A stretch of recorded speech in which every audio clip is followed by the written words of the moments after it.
నిన్నటికి నిన్న మల్కాజ్గిరిలో చూడటానికే జుగుప్స కలిగించింది నాకు. చిన్న అబ్బాయి ఆయన, ఇది డాక్టర్, యంగ్ డాక్టర్. ఆ చిన్న యంగ్స్టర్ ఎమ్మెల్యే అయితే మేమంతా, నేను వ్యక్తిగతంగా యంగ్స్టర్స్ పాలిటిక్స్ లోకి రావాలా, చిన్నవాళ్ళు కనుక రాజకీయాల్లోకి వచ్చినట్టయితే కొంత నీతి నిజాయితీ ఉంటుంది, నిబద్ధత ఉంటుంది అని చెప్పని నేను భావించినాను.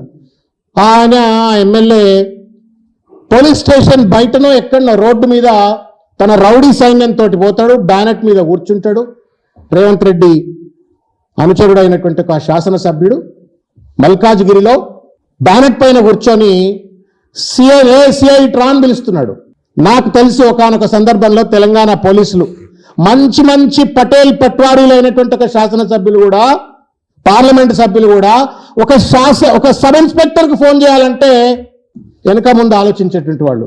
ఫోన్ చేసి ఎవడన్నా లోపల ఉంటే విడిపి అని చెప్పడానికో, లేకపోతే లోపల ఉన్న వాళ్ళందరూ కొంచెం మంచిగా చూసుకోరా కొట్టకురి అని చెప్పడానికి కూడా హెజిటేట్ చేసినటువంటి ఒక నికార్సైన పోలీస్ ఆఫీసర్ను, ఆ వ్యవస్థకు చెందిన ఒక ఆఫీసర్ను ట్రాన్ పిలిచిండు.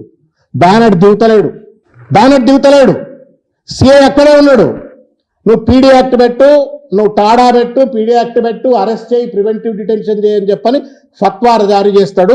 జీ హుజూర్ అని చెప్పని సర్కిల్ ఇన్స్పెక్టర్ చెప్పి వెళ్ళిపోతాడు. ఏం పాలన రేవంత్ రెడ్డిది?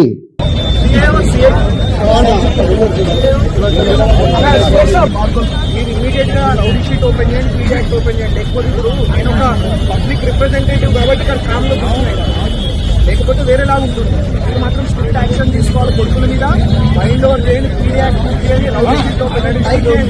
ఏం పాలన ఇది? ఎక్కడికి దిగజార్చినో పోలీస్ వ్యవస్థ అని చెప్పొకసారి. ఎక్కడికి దిగజార్చినో? తెలంగాణ పోలీస్ అంటే దేశమంతా సెల్యూట్ కొట్టేటువంటి ఒక నికార్స్ అయినటువంటి ఒక సంస్థను ఎంతగా దిగజార్చినో రేవంత్ రెడ్డి చెప్పు, నువ్వు హోంమంత్రిగా ఉండి.